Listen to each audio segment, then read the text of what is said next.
Hello बच्चों। बेटा आज हम लोग टॉपिक शुरू करेंगे आपका कॉन्टीन्यूटी। अब भाई कॉन्टीन्यूटी शुरू करने से पहले आपको थोड़ा सा 11th का थोड़ा बहुत पार्ट रिवाइज़ कराना पड़ेगा। पता नहीं आप लोगों को आता है नहीं आता है, जो भी है कोई दिक्कत वाली बात नहीं है, रिवाइज़ कर लेंगे, ठीक है। तो भाई कॉन्टीन्यूटी जो टॉपिक है बेटा सारा लिमिट से रिलेटेड है, तो आपको अगर लिमिट्स नहीं आती है तो थोड़ी बहुत दिक्कत आ सकती है, बट मैं कोशिश करूँगा कि आपको वो बता दूँ सारी चीज़ें जो 11th में आपकी रह गई हैं, ठीक है। पूरी कोशिश करूँगा कि आपको सारी चीज़ें बता दूँ जो भी आपकी 11th में रह गई हैं। तो भाई सबसे पहले आपको दो चीज़ें ये समझनी है कि लेफ़्ट हैंड लिमिट और राइट हैंड लिमिट होता क्या है। लेफ़्ट हैंड लिमिट और राइट हैंड लिमिट क्या चीज़ें होती हैं। देखो बच्चों, जैसे ये एक फंक्शन का कर्व बना हुआ है, ठीक है। मान लो कोई ये पॉइंट ए है, ये जो पॉइंट है ये मैंने दिखा दिया कि ये ए है पॉइंट, ठीक है। तो लेफ़्ट हैंड लिमिट का मतलब होता है ए से लेफ़्ट साइड पे एक पॉइंट है, ए के लेफ़्ट साइड पे एक पॉइंट है, उस पॉइंट पे फंक्शन की जो वैल्यू है उसको कहते हैं left hand limit. Left hand limit का मतलब है कि जिस पॉइंट की हम बात कर रहे हैं, जैसे ए पे अगर हम लेफ़्ट हैंड लिमिट निकाल रहे हैं तो ए के लेफ़्ट साइड पे एक पॉइंट है जिसे हम ए नेगेटिव कह देते हैं। ये ए की पावर -1 नहीं है, कहीं इसको 1/a समझ लो तुम। ये ए की पावर -1 नहीं है, ए नेगेटिव ऐसे ही लिख दिया इसको। इसका मतलब क्या भी बताता हूँ। ए नेगेटिव का मतलब है ए के लेफ़्ट साइड पे एक पॉइंट है, उस पर हमें फंक्शन की वैल्यू निकालनी है, ठीक है। अब ये जो इनके बीच का गैप है, ए नेगेटिव और ए के बीच का गैप, यहाँ पे तो आपको दिख रहा है कि थोड़ा सा गैप है। ये इतना छोटा गैप है कि भाई आप इसको अपनी आंखों से तो देख ही नहीं पाओगे, ठीक है। ये काफ़ी छोटा है, पर इतना छोटा अगर मैं बनाता तो आपको अलग अलग नहीं दिखा पाता दोनों लाइंस, ठीक है। तो ये गैप बहुत ही कम है, उस गैप को मैं मान लेता हूँ कि वो ऑलमोस्ट ज़ीरो ही है, ठीक है। बहुत छोटा है, मतलब ज़ीरो के लगभग बराबर है, एग्जैक्टली ज़ीरो नहीं है, लगभग ज़ीरो के बराबर है, बहुत छोटा है, बहुत छोटा गैप है, ठीक है। तो मान लो वो गैप h है, क्या है h, इनके बीच का जो गैप है, जो इनके बीच का गैप है उसको मैंने मान लिया कि वो h है, ठीक है। अगर वो गैप h है तो आप बता सकते हो ए नेगेटिव की वैल्यू क्या होगी।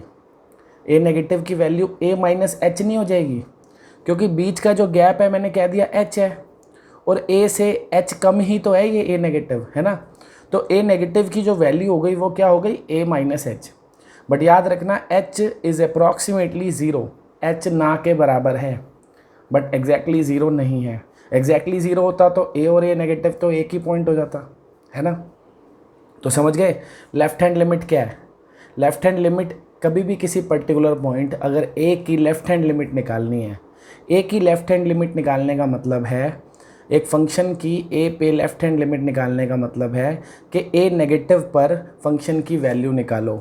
a नेगेटिव क्या होता है, a से जस्ट पहले वो पॉइंट है, जस्ट पहले मतलब बहुत ही कम डिफरेंस पे पहले, जो डिफरेंस है वो जो गैप है वो अप्रॉक्सीमेटली ज़ीरो है, और क्योंकि वो गैप अप्रॉक्सीमेटली ज़ीरो है तो a नेगेटिव की जो वैल्यू होगी वो a से h कम होगी, a माइनस एच, h हम उस गैप को कह रहे हैं, ठीक है ना। तो कभी भी निकालनी हो limit x tends to a negative, ये तो पता है ना कि इस तीर को क्या पढ़ते हैं, टेंड्स टू, क्या पढ़ते हैं, टेंड्स टू का मतलब क्या होता है, अप्रॉक्सीमेटली इक्वल टू। तो limit x tends to a negative of fx का मतलब है कि fx की वैल्यू निकालो a नेगेटिव पे, और आपको अभी बताया a नेगेटिव क्या है, a से h कम है ना। तो यानी कि x की वैल्यू a नेगेटिव पर क्या है, a माइनस एच। तो इस x की जगह हम रिप्लेस कर देते हैं क्या, a माइनस एच। तो अब यहाँ पे x तो रह नहीं गया वेरिएबल, क्या रह गया h। तो h की वैल्यू दिखानी पड़ेगी ना, यहाँ पे क्या है, हमें पता है h is approximately zero. x क्या था, a नेगेटिव, x क्या था यहाँ पे, a नेगेटिव। a नेगेटिव का मतलब हमें पता था a माइनस एच होता है, तो a नेगेटिव का मतलब क्या होता है, a माइनस एच। तो x की जगह हमने लिख दिया a माइनस एच, और h अभी आपको बताया बहुत छोटा है इसीलिए अप्रॉक्सीमेटली ज़ीरो। तो ऐसे निकालते हैं भाई लेफ़्ट हैंड लिमिट, समझ गए। लेफ़्ट हैंड लिमिट का मतलब a से जस्ट पहले एक पॉइंट है a negative which is equal to a minus h where h is zero, उस पॉइंट पे फंक्शन की वैल्यू निकालो। फिर आता है right hand limit. Right hand limit मतलब पॉइंट के राइट साइड पे, a के राइट साइड पे एक पॉइंट है जिसे हम कहते हैं a पॉजिटिव। भाई a नेगेटिव मतलब a से कम, a पॉजिटिव मतलब a से ज़्यादा, ठीक है। पर जो गैप लेना है वो दोनों ही जगह क्या ले रहे हैं हम, h, और h क्या है अप्रॉक्सीमेटली 0। तो जब ये a से आगे है तो a से ज़्यादा होगी ना वैल्यू, कितनी ज़्यादा होगी, h ज़्यादा होगी। तो a पॉजिटिव की वैल्यू क्या हो जाएगी, a प्लस एच, ठीक है। तो जब हम a पॉजिटिव पे फंक्शन की वैल्यू निकालते हैं तो उसी को हम कहते हैं राइट हैंड लिमिट, ठीक है। a पॉजिटिव पे जो फंक्शन की वैल्यू निकाल रहे हैं, अब x की वैल्यू a पॉजिटिव है तो a पॉजिटिव क्या होता है पता है ना, a प्लस एच, क्योंकि गैप h था तो x की जगह हमने क्या लिख दिया, a प्लस एच। h फिर से 0 ही है, ठीक है। h तो बहुत छोटा है ना, बता ही दिया तुम्हें। तो left hand limit right hand limit ये होता है भाई, आपको दोनों निकालने आने चाहिए। कभी भी limit x tends to a negative fx निकालना है तो हमेशा x को रिप्लेस कर दोगे a माइनस एच से, ठीक है। समझ आ गया तो अच्छी बात है, नहीं तो रट लो भाई कि a नेगेटिव निकाल रहे हो तो x की जगह हमेशा a माइनस एच लिखोगे और लिमिट कर दोगे h टेंड्स टू 0। हमेशा यही करनी है, यहाँ कुछ भी नंबर लिखाओ a की जगह कुछ भी लिखाओ, a नेगेटिव लिखा है तो x की जगह आपने a माइनस एच लिखना है और लिमिट कर देनी है h टेंड्स टू 0। ऐसे ही जब a पॉजिटिव होगा तो आपने x की जगह a प्लस एच लिखना है, पॉजिटिव मतलब a प्लस एच, नेगेटिव मतलब a minus h, h tends to 0 दोनों जगह ही करना है। तो ऐसे निकालते हैं लेफ्ट हैंड लिमिट और राइट हैंड लिमिट। मतलब क्या होता है वो भी समझ गए, a से जस्ट पहले एक पॉइंट पे वैल्यू, जस्ट बाद एक पॉइंट पे वैल्यू, ठीक है। अब चलते हैं आगे भाई। अब आता है existence of limit x tends to a। यहीं से समझा देता हूँ, देखो भाई आपको लेफ्ट हैंड लिमिट निकालनी आ गई, राइट हैंड लिमिट निकालनी आ गई। अगर ये दोनों वैल्यूज़ इक्वल आ जाती है ना, लेफ्ट हैंड लिमिट और राइट हैंड लिमिट दोनों इक्वल आ जाती है तो हम कह सकते हैं कि जो फंक्शन है x टेंड्स टू a पर एग्जिस्ट कर रहा है। क्या कर रहा है, जो फंक्शन है वो x टेंड्स टू a पर एग्जिस्ट कर रहा है जब LHL और RHL इक्वल होंगे, ठीक है।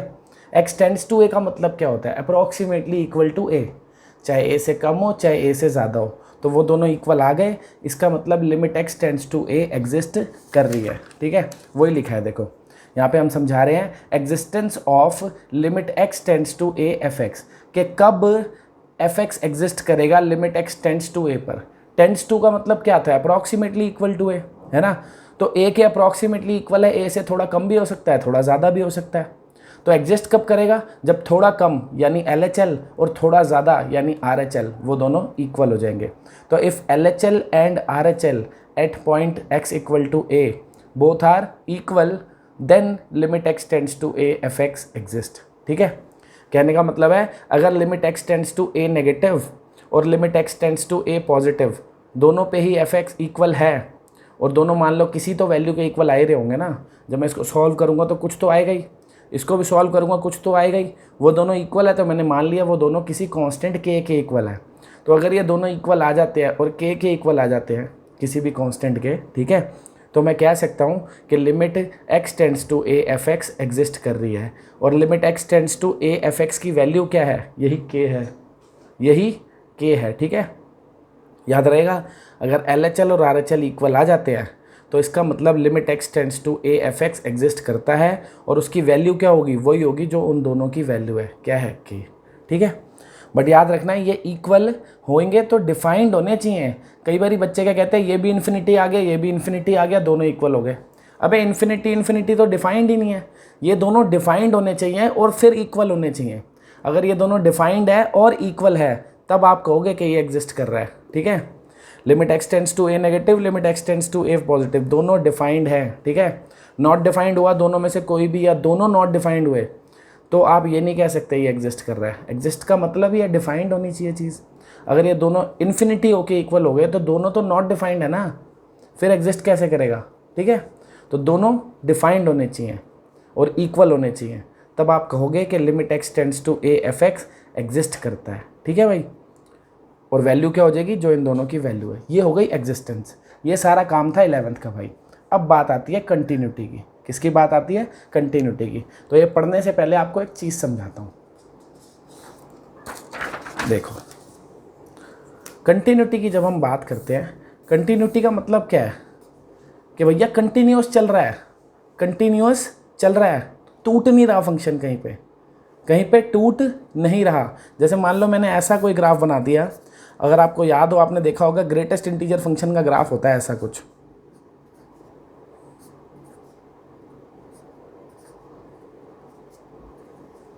होता है। तो ये फंक्शन ऐसे टूट टूट के बनता है ना, कैसे बनता है, टूट टूट के। या आपने टैन का ग्राफ देखा है कभी, टैन का ग्राफ कैसे बनता है, 0 पे 0 होता है, 90 पे इन्फिनिटी हो जाता है ना, ऐसे बनता है। फिर उसके बाद यहाँ से फिर ऐसे बनता है, इस तरीके का ग्राफ है। तो ये ग्राफ भी नॉट डिफाइंड हो रहा है, और नॉट डिफाइंड होगा तो टूटेगा ही आगे जाके, है ना। तो जो कंटिन्यूअस चल रहा है मतलब वो कहीं पे टूट नहीं रहा है। तो कंटिन्यूटी का मतलब क्या है कि वो टूट नहीं रहा है, ठीक है ना। ऐसा नहीं है कि ये डिसकंटिन्यूअस है, हम बात किस पॉइंट पे कर रहे हैं उस पर डिपेंड करता है। जिस पॉइंट पे हम बात कर रहे हैं, जैसे मान लो मैं ए पे बात कर रहा हूँ कि ए पे कंटिन्यूअस है कि नहीं, एक पर्टिकुलर पॉइंट ए है उस पर कंटिन्यूअस है कि नहीं, इसका मतलब है फंक्शन उस पर टूटना नहीं चाहिए, ना ही उस पर नॉट डिफाइंड होना चाहिए, ना ही उस पर नॉट डिफाइंड होना चाहिए, ठीक है। जैसे अब आप यहाँ पे देखो, अगर आपने ग्रेटेस्ट इंटीजर पढ़ा है, थोड़ा बहुत नॉलेज है आपको उसकी, जैसे ये 1 है, ये 2 है, देखो 1 पे ग्राफ टूट गया, 1 पे जंप कर गया ग्राफ, 1 पे जंप कर गया, 2 पे फिर जंप कर गया, 3 पे फिर जंप कर गया। तो ये जंप कर रहा है तो टूट रहा है ना, यानी कि ये 1 2 3 किसी पे भी कंटिन्यूअस नहीं है, क्योंकि 1 2 3 पे ये जंप कर रहा है, ये टूट रहा है ग्राफ, ठीक है। ऐसी टैन की अगर आप बात करो, टैन आपको पता है 90 पे नॉट डिफाइंड होता है, π/2 पे नॉट डिफाइंड होता है। तो टैन 90 पे क्योंकि नॉट डिफाइंड हो जाता है तो उसके बाद वो टूट के दोबारा से बनता है ग्राफ, है ना। तो 90 पे वो नॉट डिफाइंड है। वही अगर मैं बात करता है टैन एक्स की 45 पे, तो 45 पे थोड़ी नॉट डिफाइंड होता है ये, 45 पे टैन टूटता थोड़ी है, 45 पे तो टैन की वैल्यू 1 होती है, आपको पता ही है ना। तो कंटिन्यूटी का मतलब समझो पहले, कंटिन्यूटी किसी पॉइंट पे हम चेक कर रहे हैं, अभी हम चेक कर रहे हैं continuity at a particular point. तो किसी भी पॉइंट पे डिसकंटिन्यूअस फंक्शन तब होता है जब या तो वो उस पॉइंट पे टूट रहा हो, उसका ग्राफ या तो उस पॉइंट पे टूट रहा हो, या तो वो नॉट डिफाइंड हो रहा हो उस पॉइंट पे। अब जैसे इस वाले ग्राफ को मैं देखूं, ए पर ना तो ये टूट रहा है, ना तो ये टूट रहा है ए पे, ना ही ये ए पे जंप कर रहा है, ना ही ये ए पे नॉट डिफाइंड हो रहा है। जैसे ये वाला ग्राफ है, ये 1 पे नॉट डिफाइंड तो नहीं है, 2 पे भी नॉट डिफाइंड नहीं है, 3 पे भी नहीं है, बट उन पे जंप कर रहा है, तो डिसकंटिन्यूअस है, 1 पे भी, 2 पे भी, 3 पे भी। टैन का ग्राफ है, टैन π/2 पे क्या है, नॉट डिफाइंड। तो π/2 पे क्योंकि नॉट डिफाइंड हो गया तो टूट ही गया ना एक तरीके से वो, तो वहाँ पे वो डिसकंटिन्यूअस है। बट π/4 पे टूट नहीं रहा है, π/4 पे टूट नहीं रहा है, तो π/4 पे टैन कंटिन्यूअस है। जैसे ये वाली कर्व है, किसी भी फंक्शन का ग्राफ बनाया मान लो ये, तो इधर हमें दिख रहा है ये ए पे टूट नहीं रहा है, तो भैया ये कंटिन्यूअस है ए पे। अब ग्राफ देख के तो हमें पता लग जाएगा, मेन तो मुद्दा ये है ना, हम बिना ग्राफ देखे पता लगाए, क्योंकि हर चीज़ का ग्राफ तो बनाना आप लोगों को आता नहीं है, सही बात है ना। तो अब बिना ग्राफ देखे हम कैसे पता लगाएंगे, क्या मेथड है, क्या दिमाग लगाया जाए, यहीं से समझ में आ जाएगा आपको। इसी से ही देखो, अगर थोड़ा सा दिमाग खर्च किया जाए, एक बात बताओ, जैसे ये पॉइंट ए है, मुझे ग्राफ दिख रहा है टूट नहीं रहा, मैं कह सकता हूँ कि फंक्शन की ए नेगेटिव पे वैल्यू और ए, चलो थोड़ा सा साफ सुथरा बड़ा सा ग्राफ बनाता हूँ एक,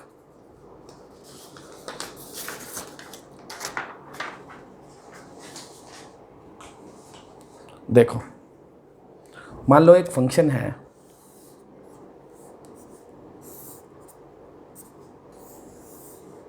ऐसे, ठीक है, और मैं कह रहा हूँ कि ये कोई पॉइंट है ए जिस पे ये कंटिन्यूअस है, क्योंकि इस पे ये टूट नहीं रहा है ना। तो मुझे कैसे पता चलेगा बिना ग्राफ के, थोड़ा सा दिमाग लगाएंगे भाई। ए के आगे एक पॉइंट लिया हमने जिसे हम क्या कहते हैं, ए पॉजिटिव, है ना, और ए से पहले एक पॉइंट लिया हमने जिसे हम कहते हैं ए नेगेटिव, ठीक है। अब आपको मैंने अभी एक चीज़ समझाई कि भैया ए पॉजिटिव और ए नेगेटिव ए के बहुत पास है, मैंने तो बहुत दूर बनाए हैं, बहुत ही पास है, ऑलमोस्ट ए के ऊपर ही है, आप यूँ कह सकते हो। तो अगर ग्राफ टूट नहीं रहा है तो क्या तीनों पॉइंट पे फंक्शन की वैल्यू ऑलमोस्ट सेम नहीं होगी।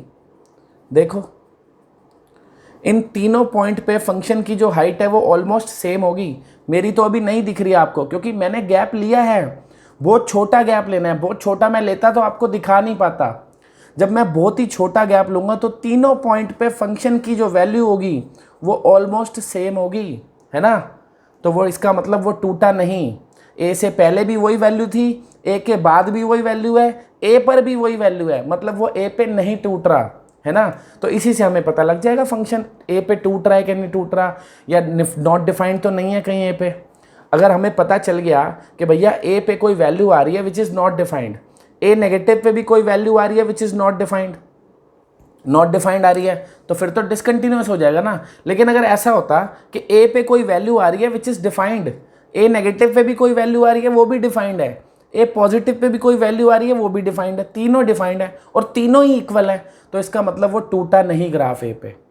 क्योंकि अगर वो ए पे टूटता ए से पहले या ए के बाद, तो ए के बाद उसकी वैल्यू कुछ और होती और ए से पहले या तो उसकी वैल्यू कुछ और होती। समझ रहे हो? जैसे अभी मैंने ग्रेटेस्ट इंटीजर फंक्शन का एक ग्राफ बनाया था। कैसे बनाया था ग्रेटेस्ट इंटीजर फंक्शन का ग्राफ? ये बनाया था ना कि भैया ऐसे होता है ये 1, ठीक है, फिर यहाँ पे ये ऐसे होता है 2, सही है।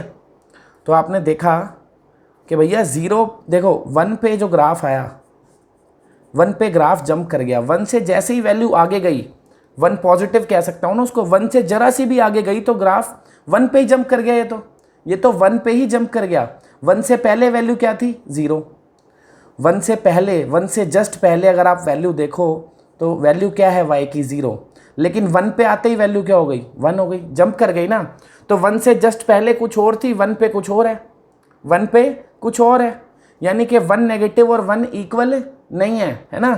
तो अगर ग्राफ ऐसे टूटेगा नहीं तो उससे जस्ट पहले और जस्ट बाद वैल्यू सेम होगी, ठीक है। तो इसी से हमें पता लग जाएगा कि फंक्शन कंटिन्यूअस है कि नहीं है।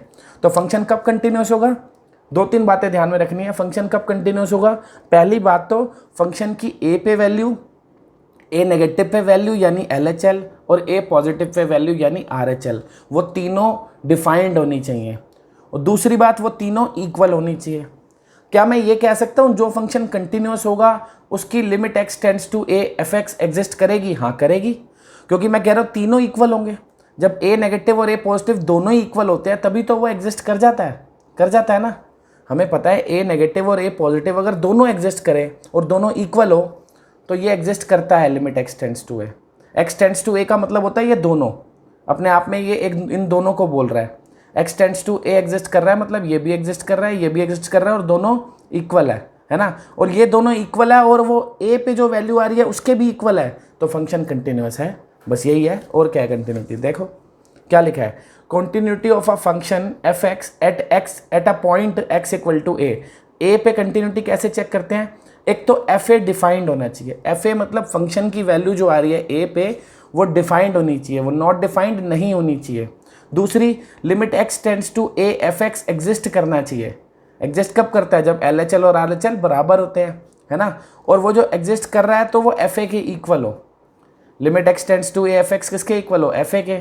x टेंड्स टू a को खोल के हम ऐसे भी लिख सकते हैं, इसमें दो चीज़ें होती है ना, a नेगेटिव और a पॉजिटिव, और दोनों ही इसके इक्वल होते हैं। तो हमें पता चली कुल मिला के फाइनल रिजल्ट ये आ गया कि भैया limit x tends to a negative यानी a से जस्ट पहले, a पॉजिटिव यानी a के जस्ट बाद, और a पर, a नेगेटिव पे, a पे और a पॉजिटिव पे, तीनों पे वैल्यू फंक्शन की सेम होनी चाहिए, तो फंक्शन कंटिन्यूअस है। खत्म। यही है भाई कंटिन्यूटी एट अ पॉइंट। अभी एक पॉइंट पे बात कर रहे हैं, ठीक है ना बच्चों। तो एक पॉइंट पे कंटिन्यूटी कैसे चेक होगी? पहले हम a नेगेटिव निकालेंगे। कैसे निकालेंगे वो क्वेश्चन में देखेंगे, आपको पता होना चाहिए करेंगे क्या। पहले a नेगेटिव निकालेंगे यानी कि a से जस्ट पहले फंक्शन की वैल्यू, फिर a पॉजिटिव निकालेंगे a के जस्ट बाद फंक्शन की वैल्यू, फिर fa निकालेंगे a पर फंक्शन की वैल्यू। तीनों इक्वल आ गई, फंक्शन कंटिन्यूअस है, वरना नहीं है, ठीक है। तीनों में से कोई भी एक इक्वल नहीं आ रहा, मतलब कुछ भी इक्वल नहीं आया, कुछ भी गड़बड़ कहीं भी हो गई, चाहे ये दोनों इक्वल है ये नहीं है, या ये दोनों इक्वल है ये नहीं है, मतलब तीनों ही इक्वल आने चाहिए। कोई भी अगर इक्वल नहीं आया तो फंक्शन डिसकंटिन्यूअस है। क्या है? डिसकंटिन्यूअस। एक छोटी सी बात है, बता रहा हूँ, ये आपके अभी काम नहीं आनी 12th में कहीं, बट फिर भी 1 नंबर के क्वेश्चन में पूछ ले अगर, तो कि भैया अगर मान लो limit x tends to a negative और a पॉजिटिव दोनों इक्वल है, मतलब एग्जिस्ट तो कर रहा है, a नेगेटिव और a पॉजिटिव इक्वल होते हैं, इसका मतलब limit x tends to a f(x) exist कर रहा है, बट वो fa के इक्वल नहीं है, तो डिसकंटिन्यूअस तो हो गया। बताया तीनों में से कोई भी इक्वल नहीं हुआ, डिसकंटिन्यूअस तो हो गया। बट ऐसी डिसकंटिन्यूटी को हम बोलते हैं रिमूवेबल डिसकंटिन्यूटी, कि इस डिसकंटिन्यूटी को रिमूव किया जा सकता है, हटाया जा सकता है। उसमें हम क्या करते हैं? फंक्शन को रीडिफाइन करते हैं at x equal to a, फिर वो कंटिन्यूअस बन जाता है। कैसे करते हैं अभी 12th में आपके कोई काम नहीं आना ये, ठीक है। कौन सी होती है रिमूवेबल? बस ये याद रखना, कभी 1 नंबर में कंडीशन पूछ लेता है देखो वैसे तो कोई भी इक्वल नहीं हुआ इनमें से किसी के, तो डिसकंटिन्यूअस तो है, बट रिमूवेबल तभी होगी जब ये दोनों इक्वल होंगे और ये नहीं होगा इक्वल। ठीक है, याद रखनी है बात ये। चलो भाई चलते हैं आगे। अब आगे क्या आता है अपना, आगे आता है भाई, कह रहा है ये a function f x is said to be left continuous और continuous from the left at x equal to a if a negative is equal to f a. समझे कुछ बात कि भैया देखो, जैसे ये वाला फंक्शन है, ये मैंने बनाया था ना ग्राफ, कह रहा है अगर ए नेगेटिव पे वैल्यू और ए पे वैल्यू बराबर है, जैसे ए नेगेटिव और ए पे बराबर है, तो ये लेफ्ट कंटिन्यूअस है, मतलब लेफ्ट में टूट नहीं रहा, ये लेफ्ट में टूट नहीं रहा। समझ गए ना बात? अगर ए पे जो वैल्यू है वही ए नेगेटिव पे है, पीछे वाली के बराबर है, और ये दोनों बराबर है, तो हम उसको क्या कहते हैं, left continuous. Continuous from left, मतलब लेफ्ट से तो कंटिन्यू हो रहा है, राइट का पता नहीं है ना। ऐसे ही अगर ए पॉजिटिव पे और ए पे वैल्यू इक्वल हो जाए, ए पर और ए पॉजिटिव पे वैल्यू इक्वल हो जाए, ए पर और ए पॉजिटिव पे वैल्यू इक्वल, मतलब आगे नहीं टूट रहा वो फंक्शन, राइट में वो कंटिन्यूअस हो रहा है ना, तो वो क्या हो गया, राइट कंटिन्यूअस या कंटिन्यूअस फ्रॉम राइट। सही है, तो इससे एक बात तो आपको पता लगी गई होगी कि पूरा कंटिन्यूअस कब होगा वो ए पे, जब वो लेफ्ट और राइट दोनों कंटिन्यूअस हो, है ना। सही बात है कि नहीं? क्या बताया आपको कि लेफ्ट कंटिन्यूअस कब होगा, जब ए नेगेटिव और ए पे वैल्यू इक्वल हो, मतलब पीछे से तो वो जुड़ा हुआ है ना। और राइट कंटिन्यूअस कब होगा, जब राइट वाली वैल्यू यानी ए पॉजिटिव पे जो वैल्यू है वो ए वाली वैल्यू के इक्वल हो, तो आगे से भी जुड़ा है, आगे से भी जुड़ा है, पीछे से भी जुड़ा है, तो पूरा ही जुड़ा है, फिर तो टूटा ही नहीं कहीं से, फिर वो पूरा कंटिन्यूअस है ए पे, लेफ्ट से भी राइट से भी। समझ गए? लेफ्ट कंटिन्यूअस अगर लेफ्ट वाली वैल्यू के इक्वल है सिर्फ ए नेगेटिव और ए, राइट कंटिन्यूअस अगर राइट वाली वैल्यू के इक्वल है, ए पॉजिटिव और ए इक्वल है, तीनों इक्वल हो गए यानी कि वो लेफ्ट राइट दोनों कंटिन्यूअस है, तब वो टोटल कंटिन्यूअस हो गया at x equal to a. वही लिखा है कि f x is continuous at x equal to a if it is both left as well as right continuous at x equals to a. ठीक है बच्चों, अब भाई आती है एक बात, algebra of continuous functions. Algebra मतलब कि भैया बताना है कि कुछ फंक्शन अगर कंटिन्यूअस होंगे तो उनका सम, उनका प्रोडक्ट, उनका डिफरेंस कंटिन्यूअस होगा कि नहीं होगा, क्या चीज़ें होंगी। ये कुछ रिजल्ट्स हैं जो 1 नंबर के क्वेश्चन में आपसे पूछे जा सकते हैं कि भैया मान लो 2 फंक्शन है एफ और जी, दोनों रियल फंक्शन है और कंटिन्यूअस है किसी पॉइंट पे ए पे। एफ और जी कोई रियल फंक्शन है, रियल फंक्शन पता है ना क्या होते हैं, जिनका इनपुट और आउटपुट दोनों रियल नंबर हो।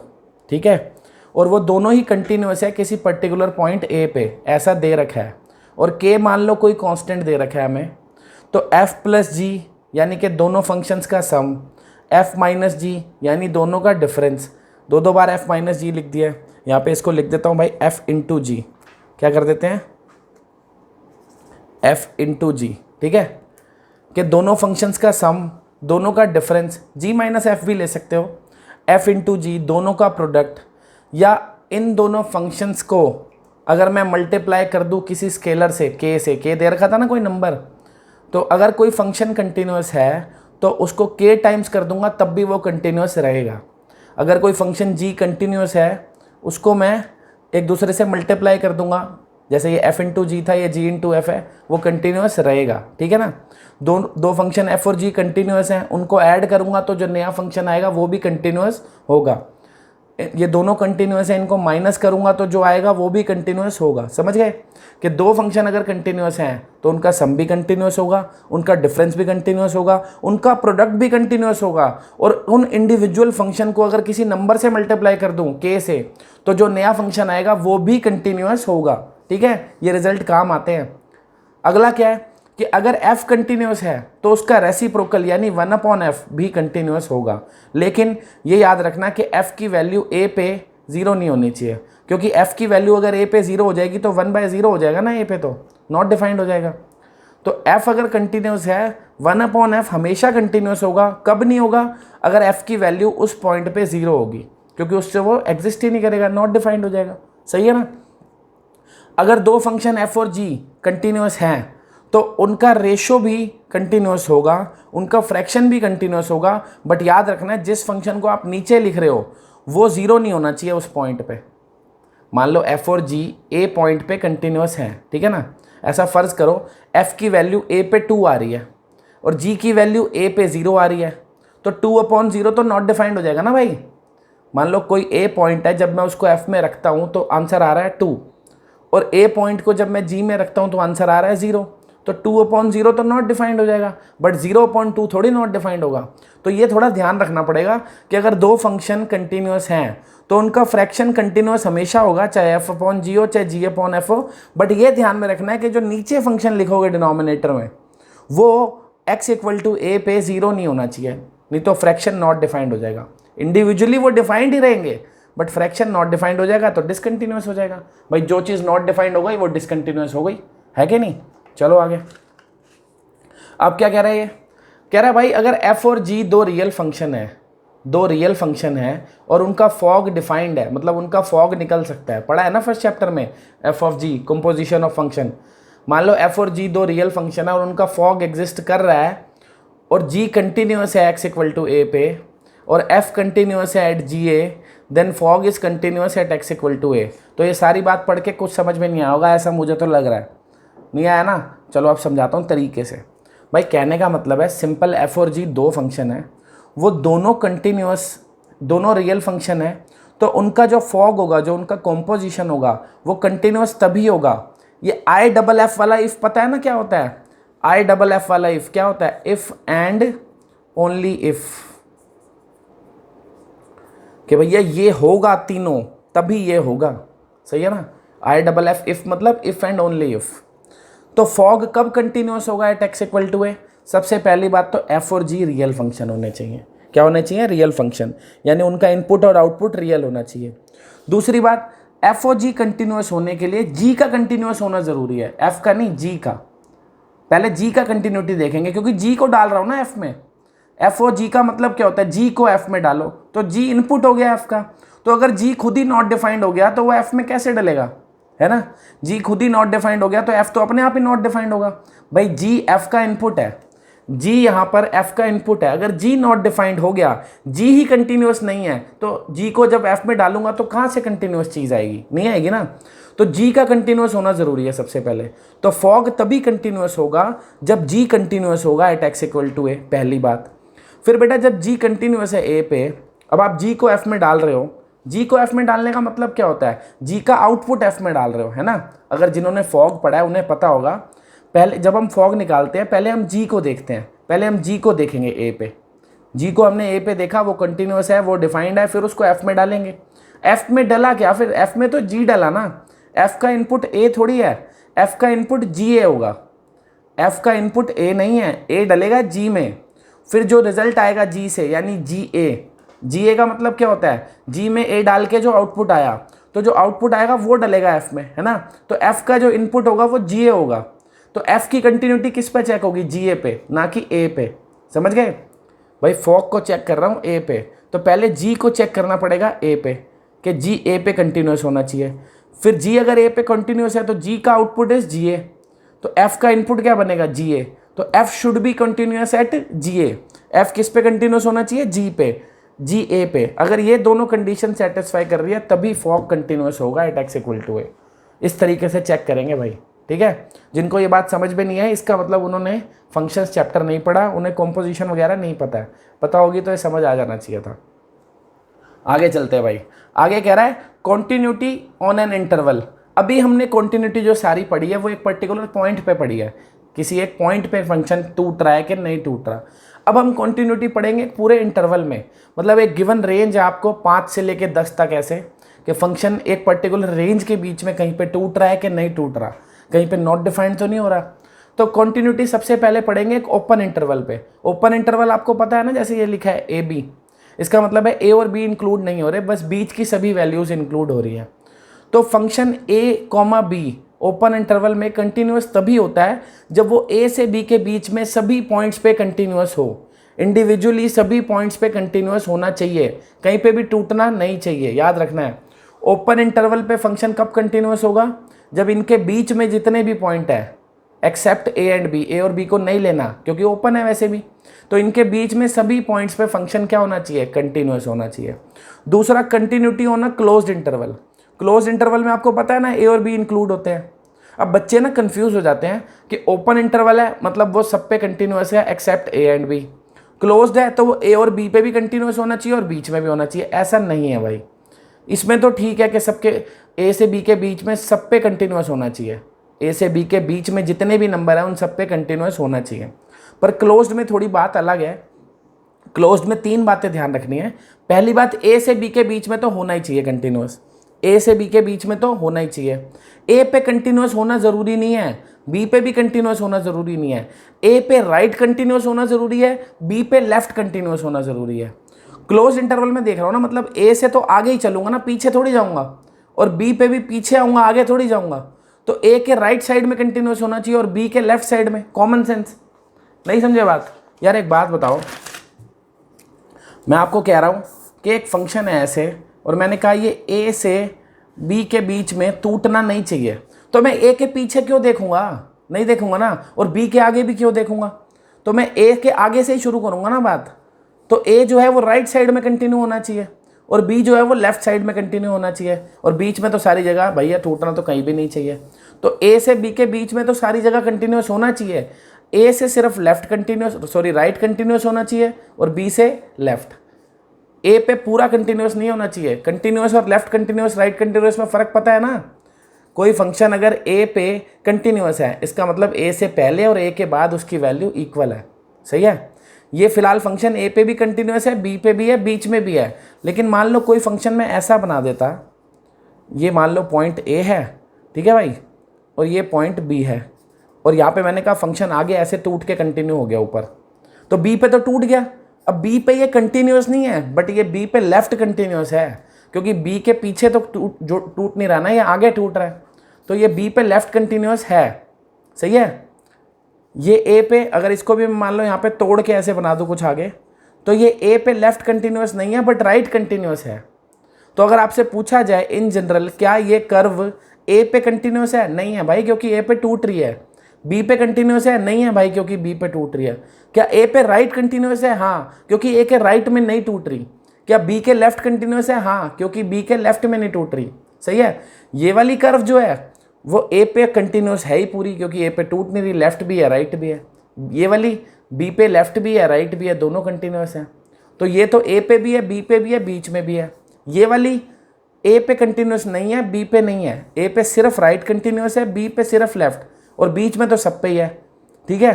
तो लेकिन क्लोज्ड इंटरवल की जब बात करूंगा ना कि ए बी पे कंटिन्यूस है कि नहीं है, तो ये भी है और ये भी है, क्योंकि ए और बी के बीच में ये कहीं पे भी नहीं टूट रही। ए और बी के बीच में कहीं पे भी नहीं टूट रही, और ए और बी पे नॉट डिफाइंड नहीं है। ए और बी पे नॉट डिफाइंड नहीं है। ठीक है? याद रखनी है बात। ये वैसे पूछेगा नहीं इतना कंसेप्ट, ये एक एक नंबर की चीज़ों में कभी कोई पूछ ले, आपसे पूछ ले, जनरल नॉलेज है, समझ आ रही है, अच्छी बात है, नहीं तो इतनी टेंशन मत लेना कि भैया ए और बी अगर ओपन इंटरवल है तो बीच के सभी पॉइंट पे कंटिन्यूस होना चाहिए। ए और बी अगर क्लोज इंटरवल है तो बीच के सभी पॉइंट पे तो कंटिन्यूस होना चाहिए। ए पे पूरा कंटिन्यूस चेक नहीं करना, सिर्फ राइट कंटिन्यूस होना चाहिए, यानी कि ए पॉजिटिव और एफ ए इक्वल होने चाहिए, नेगेटिव का इक्वल होना जरूरी नहीं है। और बी पे क्या चेक करना है? लेफ्ट कंटिन्यूस, राइट चेक नहीं करना। बी का लेफ्ट कंटिन्यूस मतलब बी नेगेटिव और एफ बी इक्वल होने चाहिए। ठीक है भाई? हो गया? चले आगे। अब कंटिन्यूस फंक्शन क्या होता है भाई?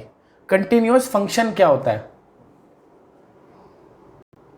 हाँ तो भाई अब कंटिन्यूस फंक्शन क्या होता है?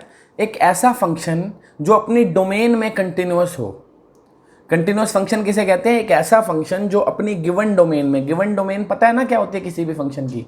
किसी भी फंक्शन की डोमेन का मतलब होता है जिसमें उसका आउटपुट डिफाइंड हो, जिसमें उसका आउटपुट डिफाइंड हो। जैसे आपने पढ़ा है, इनवर्स ट्रिग्नोमेट्री पढ़ा है ना, कि भैया इनवर्स ट्रिग्नोमेट्री में हम देखते हैं एक लिमिटेड डोमेन होती है, लिमिटेड डोमेन होती है, लिमिटेड रेंज होती है। तो हर एक की कोई ना कोई डोमेन होती है दुनिया में, हर फंक्शन की कोई ना कोई डोमेन होती है, पॉसिबल इनपुट्स होते हैं। उन पॉसिबल इनपुट में अगर सारी जगह कोई फंक्शन कंटिन्यूस है तो उसे हम कहते हैं कंटिन्यूस फंक्शन। ठीक है? एक होता है everywhere continuous function. Everywhere continuous function वो होता है जो किसी भी वैल्यू के लिए कंटिन्यूस हो, कभी भी टूटता नहीं हो। फर्क समझ में आ गया भाई? एवरीवेयर कंटिन्यूस क्या होता है? जो माइनस इन्फिनिटी से प्लस इन्फिनिटी, यानी कि पूरी नंबर लाइन पे, द एंटायर रियल लाइन, पूरी नंबर लाइन जो होती है, रियल नंबर लाइन, हर रियल नंबर के लिए जो कंटिन्यूस है उसको कहते हैं एवरीवेयर कंटिन्यूस। और कंटिन्यूस क्या होता है? सिर्फ कंटिन्यूस किसे कहेंगे? जो अपनी डोमेन पे कंटिन्यूस हो, उसके अलावा कहीं कंटिन्यूस ना हो। ठीक है? अब ये कुछ छोटी छोटी बातें आपको ध्यान में होनी चाहिए, एक एक नंबर के क्वेश्चन में काम आ जाती है कि कौन से फंक्शन कंटिन्यूअस होते हैं कौन से नहीं होते, ये सब बता रखा है। पहला क्या कह रहा है, the composition of two function is a continuous function. The composition of two continuous function होना चाहिए यहाँ पे, the composition of two continuous function. Composition पता है ना, वही फॉग और गॉफ जो होता है, तो दो फंक्शन का अगर कॉम्पोजिशन निकालेंगे और वो दोनों फंक्शन कंटिन्यूअस हैं, मतलब अपनी डोमेन में पूरी में कंटिन्यूअस है, तो वो हमेशा कंटिन्यूअस आएगा, फॉग और गॉफ भी कंटिन्यूअस आएगा, ठीक है। If F is a continuous function on domain D, मान लो एक एफ है, कोई फंक्शन है जो कंटिन्यूअस है अपनी डोमेन डी पे, तो मॉड एफ भी कंटिन्यूअस होगा, समझ गए। कोई फंक्शन अगर कंटिन्यूअस है अपनी डोमेन पे, तो अगर आप उस पर मॉड लगा दोगे तो जो नया फंक्शन बनेगा मॉड ऑफ दैट फंक्शन वो भी कंटिन्यूअस होगा, ठीक है। A constant function is everywhere continuous. Constant function क्या होता है, जिसका आउटपुट कांस्टेंट होता है, इनपुट पे तो उसको कोई फर्क ही नहीं पड़ता, उसका आउटपुट कांस्टेंट ही है, सीधी लाइन बन जाती है ना, सीधी लाइन नहीं बन जाती एक्स एक्सिस के पैरेलल, पता ही होगा ना कांस्टेंट फंक्शन का ग्राफ। कांस्टेंट फंक्शन कैसे बनता है, कांस्टेंट फंक्शन का ग्राफ कैसे ऐसे बन जाता है कि भैया वाई के है, मान लो कोई कांस्टेंट, एक्स कितना भी बढ़ाए जाओ के ही रहेगा, कितना भी घटाए जाओ के रहेगा, तो कांस्टेंट फंक्शन का ग्राफ तो सीधा सीधा बन जाता है, ऐसे कभी टूटता थोड़ी है ये, तो इसीलिए ये हमेशा कंटिन्यूअस होता है। वही लिखा है कि भैया constant function is everywhere continuous, ठीक है। फिर कह रहा है the identity function is everywhere continuous. Identity function पता है क्या होता है, f x equals to x, f x equal to x, मतलब जो इनपुट वही आउटपुट, उसे हम कहते हैं आइडेंटिटी फंक्शन। तो ये कह रहा है ये भी हमेशा कंटिन्यूअस होता है, एवरीवेयर कंटिन्यूअस। क्यों, ग्राफ कैसे बनाते हैं f x equal to x का, पहले इसको लेट कर लेंगे ना वाई इक्वल टू एक्स, फिर आप अपना पॉइंट्स रख के बना लेते हो, तो अगर किसी को याद हो तो इसका ग्राफ ऐसे बन जाता है ना, x0 तो y0, x1 तो y1, x2 तो y2, तो कटता कोई है, क्योंकि जो इनपुट डाल रहा हूँ वही आउटपुट डाल रहा हूँ, जो इनपुट जाएगा वही आउटपुट आएगा, जो x की वैल्यू होगी वही y की वैल्यू होगी, तो दोनों में से कोई भी नॉट डिफाइंड होएगा ही नहीं, क्योंकि इनपुट नॉट डिफाइंड थोड़ी डालते हैं हम, जब इनपुट ही नॉट डिफाइंड नहीं होगा तो आउटपुट कहाँ से नॉट डिफाइंड आ जाएगा। तो ये हमेशा जुड़ा रहेगा, पूरा ग्राफ बनेगा हमेशा, टूटेगा नहीं कहीं से भी, है ना। तो ये हमेशा कंटिन्यूअस होता है, कांस्टेंट फंक्शन हमेशा कंटिन्यूअस होता है, आइडेंटिटी फंक्शन भी हमेशा कंटिन्यूअस होता है। फिर आता है पॉलिनोमियल फंक्शन, पॉलिनोमियल फंक्शन भी हमेशा कंटिन्यूअस होता है। कईयों को यही नहीं पता होता पॉलिनोमियल फंक्शन क्या होता है। कोई भी पॉलिनोमियल फंक्शन है बच्चों, पॉलिनोमियल फंक्शन होता है एक ऐसा फंक्शन जिसमें x की पावर, आपकी डिग्री जो है वो हमेशा होल नंबर में हो। जैसे एक क्वाड्रेटिक इक्वेशन आपने लिखी ax² + bx + c, तो ये एक पॉलिनोमियल है, क्योंकि x की पावर इधर 2 है, इधर 1 है और इधर x की पावर 0 है ना। तो ये एक पॉलिनोमियल फंक्शन है, तो ये कंटिन्यूअस हमेशा होता है, सही है। अगर मैंने यूँ लिख दिया 5, क्या ये एक पॉलिनोमियल है? हाँ है, ये भी, इसमें x की पावर 0 है तो पॉलिनोमियल, होल नंबर में पावर है, तो ये भी कंटिन्यूअस होता है, कांस्टेंट फंक्शन बन गया ना ये। लेकिन अगर मैं ऐसे लिख देता a√x + b, तो ये पॉलिनोमियल नहीं है, क्योंकि √x का मतलब x की पावर हाफ हो गई, होल नंबर में नहीं है, ठीक है ना, होल नंबर में नहीं है, तो ये पॉलिनोमियल नहीं है। आपको पता होना चाहिए पॉलिनोमियल क्या होता है। जैसे अगर मैं यूँ लिख देता a/x + b, तो ये भी पॉलिनोमियल नहीं है, क्योंकि x की पावर -1 है। अगर x की पावर होल नंबर में है तभी वो पॉलिनोमियल होता है, और हर पॉलिनोमियल फंक्शन हमेशा कंटिन्यूअस होता है, याद रखेंगे। तो पॉलिनोमियल पता लग गया क्या होता है, और अगर पॉलिनोमियल है वो, तो वो हमेशा कंटिन्यूअस होगा, एवरीवेयर कंटिन्यूअस, कुछ भी रख लो आप उसमें, ठीक है। आगे क्या कह रहा है, modulus function is always continuous, everywhere continuous. Modulus function जो होता है वो हमेशा कंटिन्यूअस होता है, वो भी कहीं पे टूटता नहीं है, और उसका आउटपुट हमेशा डिफाइंड आता है, ठीक है। एक्सपोनेंशियल फंक्शन a⁻x, a पता है ना, यहाँ पे कोई भी कांस्टेंट है ग्रेटर देन 0, a⁻x लिखा हो या e⁻x लिखा हो, ये दोनों ही एक्सपोनेंशियल फंक्शन होते हैं, ये भी हमेशा कंटिन्यूअस होते हैं, ये भी हमेशा कंटिन्यूअस होते हैं। आप x को कुछ भी डाल लो, प्लस माइनस कुछ भी ना, ये टूटेंगे, हमेशा इनका ग्राफ कनेक्टेड ही बनता है। ये जो सारे बता रहा हूँ ना छोटी छोटी बातें, ये रोल्स थ्योरम और LMV थ्योरम एक आपका टॉपिक है, क्वेश्चन 4 नंबर का होता है, बट हमें देख के ही कंटिन्यूटी और डिफरेंशिएबिलिटी चेक करनी होती है, क्योंकि कंटिन्यूटी चेक करने का मेथड जो है ना बच्चों, वो अपने आप में एक 4 नंबर का क्वेश्चन है। डिफरेंशिएबिलिटी चेक करने का मेथड भी अपने आप में 4 नंबर का क्वेश्चन है। तो अगर कोई नया टॉपिक आ जाएगा जिसमें दोनों चेक करूंगा तो 8 नंबर का तो वो वैसे ही हो गया, आगे और भी काम होता है उस क्वेश्चन में। तो इतना बड़ा नहीं करते, वहाँ बस हम देख के बता देते हैं कंटिन्यूस है कि नहीं, डिफरेंशिएबल है कि नहीं। तो आपको ये जानकारी सारी होनी चाहिए, कौन सा फंक्शन कंटिन्यूस होता है, कौन सा नहीं होता, कौन सा होता है तो कहाँ होता है और कहाँ नहीं होता। सही है। जैसे बात करूँ, कह रहा है logarithmic function is continuous in its domain. Logarithmic function मतलब लॉग एक्स, कह रहा है लॉग एक्स अपनी डोमेन में हमेशा कंटिन्यूस होता है। लॉग एक्स की डोमेन पता है ना क्या होती है, पॉजिटिव नंबर। लॉग एक्स में कभी भी एक्स की जगह कोई नेगेटिव नंबर नहीं डालते। तो अगर आपसे कभी कोई पूछे लॉग एक्स क्या कंटिन्यूस है और डोमेन नहीं दी, तो आप कहोगे कंटिन्यूस है, क्योंकि डोमेन बाय डिफ़ॉल्ट वही लेंगे जो उसको सेटिस्फाई कर रही है। बट अगर कभी लॉग एक्स में उसने ऐसा कह दिया, आपको नंबर दे दिया -5, उस पर पूछ रहा है क्या ये कंटिन्यूस है, नहीं है भाई, क्योंकि log x -5 पे नॉट डिफाइंड होता है। सही है। लॉग में इनपुट हमेशा पॉजिटिव ही जाता है, ये चीज़ें ध्यान रखनी है। लॉग अपनी डोमेन पे कंटिन्यूस होता है, बट इसकी डोमेन ओनली पॉजिटिव नंबर्स होती है। आगे साइन एंड कोसाइन, यानी साइन थीटा और कॉस थीटा हमेशा कंटिन्यूस होते हैं, इनका ग्राफ कभी टूटता नहीं है, आपने देखा ही होगा। साइन और कोसाइन का ग्राफ कभी टूटता नहीं है, चाहे आप कुछ भी एंगल ले लो, तो ये हमेशा कंटिन्यूस होते हैं, एवरीवेयर कंटिन्यूस। लेकिन टेंजेंट, सीकेंट, कोसिकेंट, कोटेंजेंट, ये सारे के सारे सिर्फ अपनी डोमेन में कंटिन्यूस होते हैं, सारी जगह कंटिन्यूस नहीं होते। देखो साइन और कॉस एवरीवेयर कंटिन्यूस, हर जगह, लेकिन ये सारे हर जगह नहीं होते, आपको देखना पड़ेगा। आपको पता है टेंजेंट हो, tan theta, sec theta, cosec theta, cot theta, ये सभी कभी ना कभी नॉट डिफाइंड होते हैं किसी ना किसी वैल्यू पे। देखा है ना, टैन जैसे 90 पे इन्फिनिटी हो जाता है, नॉट डिफाइंड हो जाता है, ऐसे ही सारे कहीं ना कहीं नॉट डिफाइंड हो जाते हैं। तो अगर वो पर्टिकुलर पॉइंट आपको दे रखा है तो ये कंटिन्यूस नहीं है, लेकिन अगर वो पॉइंट नहीं दे रखा तो कंटिन्यूस है, तो वो आपको देखना पड़ेगा।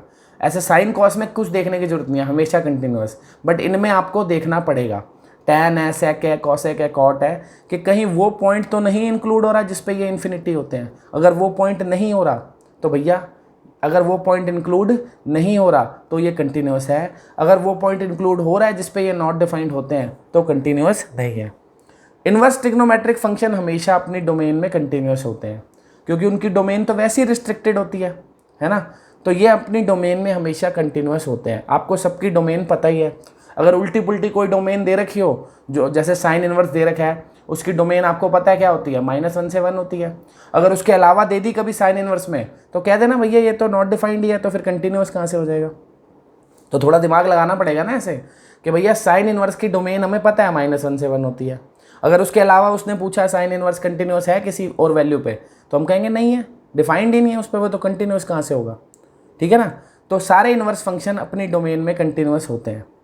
ग्रेटेस्ट इंटीजर फंक्शन जो होता है, ये सारे इंटीग्रल पॉइंट्स पे डिसकंटिन्यूस होता है, क्योंकि ग्रेटेस्ट इंटीजर फंक्शन हर इंटीजर पॉइंट पे जंप करता है अपना ग्राफ, हर इंटीजर पॉइंट पे अपनी वैल्यू चेंज करता है। आपको पता ही होगा, जैसे 1 पे 1 आता है, लेकिन 1 से जस्ट कम करूँगा तो वो 0 हो जाता है।